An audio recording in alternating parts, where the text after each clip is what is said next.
नमस्कार मित्रों, मैं नीलेश उपाध्याय एक बार फिर से आपका स्वागत करता हूं मंथन नवी मुंबई में। मित्रों, जैसे कि मैंने कहा, हमारी कोशिश होती है मंथन की कि नवी मुंबई में होने वाली हर सामाजिक कार्यों से जुड़ी हुई खबरें आप तक पहुंचाने का। फिर वो कोई व्यक्तिगत रूप से कर रहा हो या सामाजिक संस्था के द्वारा किया जा रहा हो, उससे हम आप तक पहुंचाते हैं ताकि आप उसका हिस्सा बन सके, किसी जरूरतमंद को उसका लाभ दिला सके। तो आज हम बात करने वाले हैं मित्रों सील आश्रम की। यह नई मुंबई का प्रसिद्ध समाज सेवी संस्था है और नवीन पनवेल, न्यू पनवेल से नजदीक में स्थित है और बहुत ही विशाल संकुल में यहाँ पर समाज सेवा का कार्य होता है, जहां पर वहां आने वाले सभी लोगों के लिए काफी अच्छी व्यवस्था का इंतजाम है। एक अच्छी हॉस्पिटल बनी हुई है वहां पर कह सकते हैं आरोग्य धाम है, लोगों के रहने की व्यवस्था है। और ये संस्था काम इस तरह से करती है कि यहाँ पर जो भूले भटके लोग होते हैं, जो रोड पे रातों पे फुटपाथ पे सोते हैं, कुछ बीमार होते हैं, मानसिक अस्वस्थ हालत में जो लोग होते हैं, उनको ये संस्था अपने यहाँ ले आती है, उनका पूरा उपचार करती है। बहुत बार तो ऐसा भी देखा गया कि हाथ पैरों में पूरी सूजन होती है, कीड़े पड़े होते हैं, और इन्हें साफ कर इनको वापस मानसिक रूप से साथ देकर उन्हें स्वस्थ बनाया जाता है, कि याददाश्त वापस लाकर उनके परिवारजनों को बुलाया जाता है और उनसे उनको वापस भेजा जाता है। तो बहुत ही सुंदर काम इस संस्था द्वारा किया जा रहा है और इसी के तहत इंडियन ऑयल कंपनी के द्वारा CSR रूल्स के तहत आज इस आश्रम को बहुत बड़ी सौगात मिलने वाली है। 2 एम्बुलेंस मिलने वाली हैं, हॉस्पिटल्स के बेड्स, वाटर फिल्टर इत्यादि सामान भी मिलने वाला है। इस एम्बुलेंस का उद्घाटन करने के लिए मशहूर हास्य अभिनेता श्री जॉनी लीवर जी आने वाले हैं। तो चलिए जाकर देखते हैं। हमें मिली जानकारी के अनुसार वहां पर श्री आश्रम से रहने वाले लोग तो होंगे ही, लेकिन आश्रम को सहयोग देने वाले सभी समाजसेवी संस्था के लोग, समाजसेवी लोग और आसपास के ग्रामस्थ लोग और आसपास के ग्राम के जो लीडर हैं, राजनीतिक लोग हैं, वो भी वहां पर आने वाले हैं। तो आइए एक नजर डालते हैं आज वहां क्या क्या होने वाले हैं। और आने वाले एपिसोड में, भविष्य में हम इस पूरा एक एपिसोड सील आश्रम के ऊपर बनाएंगे, जहां पर वहां की सभी गतिविधियों को हम आप तक पहुंचाएंगे। आप उनसे कैसे जुड़ सकते हैं, उनको कैसे सहयोग कर सकते हैं या उनका सहयोग कैसे पा सकते हैं, इसके बारे में आने वाले दिनों में हम कुछ एक अच्छा एपिसोड बनाएंगे। तब तक आज की नजर डालते हैं आज वहां क्या क्या होने वाला है। जॉनी लीवर जी वहां पधार कर क्या क्या निरीक्षण करेंगे, क्या कहेंगे, किस तरीके से लोगों से बात करेंगे और क्या क्या करेंगे। धन्यवाद। तो दोस्तों देख सकते हैं हम, हमारे साथ एक ऐसी शख्सियत है जिसका नाम सुनकर चेहरे पे हंसी आ जाती है, मुस्कुराहट आ जाती है। उनको देखकर लोगों के दर्द दूर हो जाते हैं, रोग दूर हो जाते हैं। और मैं उसको उत्कृष्ट अभिनेता कहूँगा। हास्य कलाकार कहना बहुत छोटा शब्द होगा, क्योंकि अक्सर मैंने सुना है सर कि गुस्से में एक्टिंग करना बहुत आसान है, क्योंकि हम सब गुस्से में रहते हैं। रोने की एक्टिंग करना बहुत आसान है, क्योंकि हम रोते ही रहते हैं। लेकिन हंसना और हंसाना, और ख़ास तौर पे कोरोना काल में मैंने सर बहुत जगह में गया था, तो वहाँ लोगों ने आपका नाम लिया कि सर की एक्टिंग, सर के एपिसोड देखकर हम घर में, क्योंकि इतनी गमगीनी थी उस टाइम, सब खुश हो रहे थे। ये सर सही में आपको, आपकी इस कला को बहुत बहुत हम सलाम करते हैं। सर आज आप यहाँ आए, मैंने देखा सील आश्रम में हम आए और मैं स्टार्टिंग से देख रहा था, आपने बहुत सुंदर तरीके से पहले तो अध्ययन किया। मैं खास तौर पे ऑब्जर्व कर रहा था, सर ने हर चीज़ को देखा, जाना, समझा, और उनके बाद आपने अपनी बचपन की बातें याद दिलाई कि आप किस तरह से दारू के अड्डे पे आप जाके काम करते थे और वहाँ से आपने समाज सेवा का रास्ता चुना। और उनके बाद आपने कुछ एक्ट के द्वारा जो यहाँ के जो लोग हैं उनको हंसाने की भरपूर कोशिश की। और मैं कह सकता हूँ सर कि जॉनी लीवर का अगर शो करना है तो अपने नॉर्मल बस में नहीं होता है। जो इन्होंने यहाँ पर आके अपने आप से, अपने एक्टिंग, अपनी कला के द्वारा इतने लोगों को हंसाया, तो सर क्या कहना चाहेंगे आज के बारे में? नहीं, यहाँ आके अच्छा लगा, क्योंकि देखो ये सब काम, ये अद्भुत काम है जो ये लोग कर रहे हैं। ऐसा काम सभी संस्था वाले नहीं करते, आश्रम वाले। आश्रमों का अलग अलग होता है, कोई किस तरह अपनी सेवा करते हैं, वो अलग अलग तरीके से करते हैं। मगर ये जो सेवा है, ये जो जिस तरह की ये सेवा कर रहे हैं, ये सेवा बहुत कमाल की सेवा है, बहुत ही पावरफुल है। तो मुझे यहाँ आके अच्छा लगा। मैं बहुत सुना हूँ, अब्राहम मताई साहब मुझे हमेशा बताते थे, तो बोले आप एक दिन आइए ज़रूर। और आके देखा और सब लोगों से मिला, और ये सब देखने के बाद वाकई इनके काम कार्यों ने हमारा दिल छू लिया है। क्योंकि ये हकीकत है, ये नेचुरल है। हम फिल्मों में एंटरटेनमेंट के लिए बहुत कुछ दिखाते हैं, वो एंटरटेनमेंट के लिए हम लोग कहानियाँ बना के दिखाते हैं, लेकिन ये कहानी नहीं, ये सच्चाई है। किसी रोड पर पड़ा हुआ आदमी, किसी मेंटल कैरेक्टर जो दिमाग काम नहीं कर रहा है, उसके नज़दीक कोई जाता नहीं है। उसको जाके यार उसको उसकी पीड़ा को, उसके प्रॉब्लम को समझने की कोशिश करते हैं लोग। वो समझने को कौन समझ सकता है, किसको ज़रूरत है, किसको ज़रूरत पड़ी जाकर समझने की। तो ये उनके दिमाग को स्टडी करना कि ये बेचारा दिमागी हालत ख़राब है, क्या परेशानी से हुआ होगा, इसको प्यार की ज़रूरत है, इसको मोहब्बत की ज़रूरत है, ये समझना भी बहुत बड़ी बात है। ये ऊपर वालों ने चुना है ऐसे लोग। ये ऊपर वाले की ताकत नहीं हो तो ऐसा कार्य नहीं कर सकते। तो ये बहुत बड़ी बात है। कोई पड़ा हुआ है जिसके कीड़े निकल रहे हैं सब, और वैसे आदमी के कितनी बदबू आती होगी, और वो उसको आ रही है, उसको समझ में नहीं आ रहा, लेकिन आप जब जाते हैं ना नज़दीक, दूर तक बदबू आती है, क्योंकि ये मैं भी देख चुका हूँ, मुझे मालूम है। तो वो उनको ले के आकर के उनको ट्रीट करना, उनको चंगाई देना, उनके साथ रहना, उनको खिलाना पिलाना, और उसके बाद वो प्यार मोहब्बत के बाद उसका दिमाग काम करने लगता है।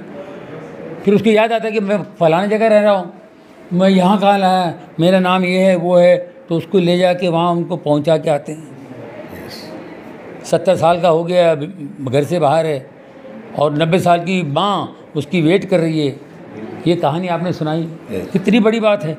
वो 90 साल की बयान की, और बूढ़ी माँ बोलती है कि अब मैं चैन से मर सकती हूँ।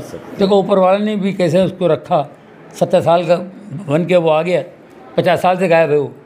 तो ये जो चीज़ें हैं, ये वहाँ तक पहुँचाना, ये करना, ये डायरेक्ट ऊपर वाले का काम कर रहे हैं, परमेश्वर के लोग हैं ये। आपने यही कहा था कि आप स्पेशल लोग हैं, भगवान ने आपको चुना है कार्य के लिए। और सर क्लिप में हमने देखा कि लोगों के वो खून निकल रहा था, मस जिसको बोलते परु, या एकदम गंदगी थी, कीड़े पड़े थे, उसको साफ करना। सर हम क्लिप में देखकर भी हम डर जाते हैं, तो आपको लीगली करना सर। आपको खैर बहुत बहुत शुभकामनाएं सर। सर आए, आपको कैसा लगा आज यहाँ पर आके, इन्होंने आशीर्वचन दिए? सील आश्रम में आज हमारा जॉनी लीवर सर, जो कॉमेडियन किंग है, आकर उनका भेंट हमारे आश्रम में बहुत बड़ी आशीष के कारण हुआ। हमारे राज्य प्रांत प्रदेश का लोग भी उनका नाम सुनकर इधर आए, और हम भी बहुत खुश हैं। इस प्रकार एक बड़ा आर्टिस्ट और कलाकार ऐसा संस्था के बारे में जानकारी हो और लोगों को ये बताते, और वो हमारे साथ दे रहा है, और वो भी जानते हैं सच में क्या सेवकाई हो रही है, उसका रूट समझकर हमारे साथ मदद कर रहे हैं। ये बड़ी आनंद की बात है। सर आपकी विनम्रता के बारे में हमने बहुत सुना था, विनम्र है, सरल है, कैसे रह लेते हैं सर? इतना विनम्र होना, आप जिस लेवल पे हैं आज, बराबर, आज फिल्म जगत में आपका जो नाम है, आप मुकाम पे पहुँचे, उस मुकाम पे रहकर मैंने देखा आप एकदम सादगी से भरे हैं, आप एकदम आसानी से हर चीज़ से मिल जाते हैं, जुल जाते हैं। विनम्रता, इतनी सरलता कैसे अपने आप को कायम कर सकते हैं सर? कोई टैबलेट मिलता है सर हम सबको बांटिए सर, ये प्रोडक्शन बहुत अच्छी चलेगी अगर निकली तो। देखिए, जब आप सत्य को जानते हैं ना, सत्य को जी, सत्य को जानने से आपको थोड़ा भी जान लेना, सत्य को पूरा जान कोई नहीं सकता है। अच्छे सर, सत्य को थोड़ा भी जान लेना तो आपको ऐसा लगता है कि यार सब बेकार है। सच्चाई ये है कि हमको एक दिन मरना है, आए हैं एक दिन जाना है। जितने दिन हैं खुशी से रहो, खुश रखो, और अपने आप को भी खुश रखो, अपने आप को ज़मीन पे रखो, क्योंकि एक दिन कहाँ जाने वाले पता नहीं। तो ज़मीन पे रहना हो तो आपको ज़मीन पे रहना, तो आपको वो नम्र से रहना पड़ेगा, यू नो। हर एक आदमी समझ नहीं सकता सर, आप समझ गए। देखो, हिंदू धर्म कहता है सत्य ही परमेश्वर है, इस्लाम कहता है हक ही खुदा का सत्य, क्या बात है। सिख बोलते हैं सत्य श्री काल, क्रिश्चियनिटी बोलती है ट्रूथ इज गॉड। तो ट्रुथ सभी सत्य ही बोलते हैं। तो परमेश्वर सत्य है, हम नहीं समझ पाते कहीं ना कहीं। जीसस ने कहा कि I am the truth, I am the way, I am the life, I am the light of the world, I am the resurrection, मैं कयामत हूँ। तो सत्य यीशु परमेश्वर के पुत्र, वो आए, वो कितने नम्र थे, वो मुर्दे उठाए, तूफान, कुछ भी कर सकते थे, लेकिन वो मार खाए, उन्होंने कुछ नहीं, हमारे लिए मार खाए, सूली पर प्राण दिए, फिर मर गए, तीसरे दिन जी उठे, 40 दिन तक जिंदा रहे, और फिर आसमान पे उठा ऐसे चले गए। तो वो जीवित हैं, फिर आने वाले हैं, हम इंतज़ार कर रहे हैं। तो उन्होंने हमें कहा है कि सत्य ये है कि किसी और के काम आओ, अपने लिए जियो तो कौन सी बड़ी बात है। लिव फॉर अदर्स, अपने शत्रु को माफ़ करो। तो शत्रु को माफ़ करते हैं तो दोस्तों को कितना प्यार करता है। ग्रेट। तो वो ये Philip, father Biju, father Sam, ये लोग जो है ना, इसलिए ये काम कर सकते हैं क्योंकि वो लोग यीशु की बात को मानते हैं। जी, तो ये सच्चाई है। यीशु की बात नॉट ओनली क्रिश्चियंस, सभी मानते हैं, सभी मानते हैं, सभी मानते हैं। एक उम्र के बाद है ना आदमी सच बोलने लगता है, बिल्कुल बिल्कुल। क्योंकि परमेश्वर ने हमको बनाया ना, वो सच बोलने लगता है। वो बूढ़ा हो जाता है, उसकी जब मैच्योरिटी आती है वो बोलता है कि क्यों, क्या हुआ, किसने मारा बेटा? ओह मारा, अच्छा जा रहा हूँ बेटे को, नहीं उसको माफ़ कर दे बेटे, माफ़ कर दे, छोड़ दो, नहीं उसको मारा, मैं छोड़ूंगा नहीं, नहीं ऐसा नहीं करते बेटा, नहीं करते, नहीं मैंने पैसा लिया है, छोड़ दो बेटे, तू और कमाएगा, क्या फ़र्क पड़ता है, छोड़ दो, नहीं दे रहा है ना, छोड़ दो। ये सब बाइबल में लिखा हुआ है। उम्र के बाद समझ में, हर आदमी बात करता है, बिल्कुल सही, क्योंकि बिल्कुल जो जवानी में मारने काटने की बात करता है, बुढ़ापे में वही एक उम्र के बाद वो माफी, वो बूढ़ा आदमी सबको बोलने लगता है बेटे ऐसा मत करो, ऐसा मत करो। तो बच्चे लोग बोलते हैं बुढ़ा पकड़ लिया ना, बहुत पकाता है, छोड़ता नहीं, 2 घंटे तक पकाता है, ये मत करो वो मत करो, हटाओ यार, सब करके बैठ गया, हमको बता रहे ऐसा मत करो। ग्रेट सर, हमको कर रहा है। मैंने जैसे कहा शुरुआत में कि इसको बोलते कला, इन्होंने हंसते हंसते जीवन का गूढ़ार्थ जिसको बोलते हैं, जो बड़े बड़े बाइबल, भागवत, कुरान में पूरा पढ़ के आपको जो सार मिलता है, सर ने हंसते हंसते हमें 2 मिनट में ये पूरा सार समझा दिया। Thank you so much sir.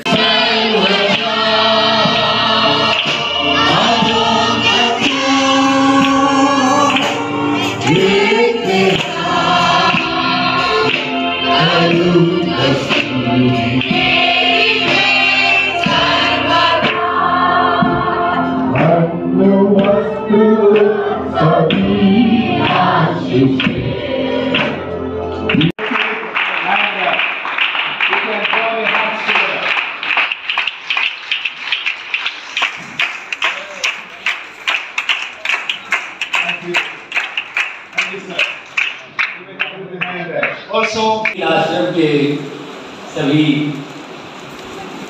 सदस्यों को, खासतौर पे father Sam, father Philip, father Biju, ये लोग जिस तरह के यहाँ का कार्य कर रहे हैं, उनके कामों को देखकर सुनकर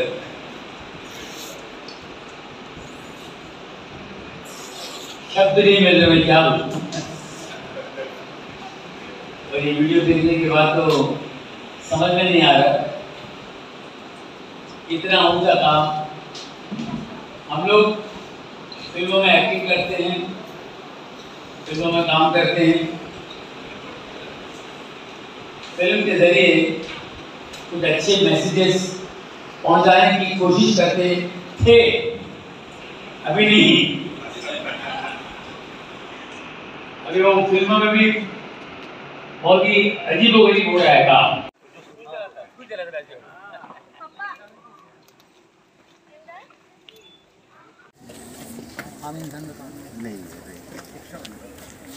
सभी लोग नहीं कर सकते, मैं बता रहा था, हम उनके काम को कभी सोचा ही नहीं।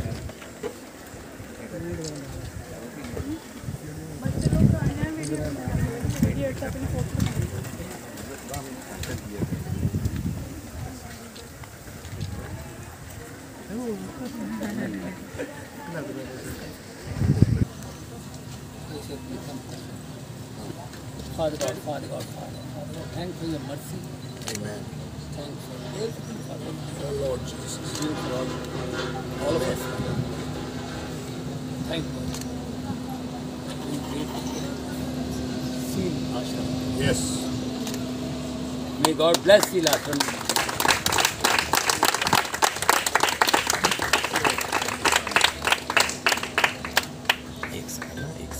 So we can see how it is with a prepared. Yeah. Nasalale. It's a rescue place. Chalo ek minute chalo. It's a cabin. The rescue workers can be seated here only. So it's a power supply. They cannot be remain in this paper.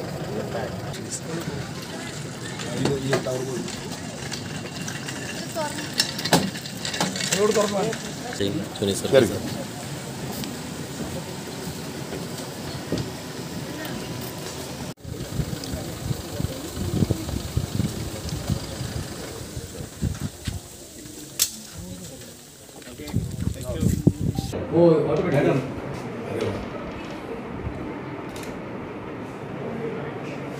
आगे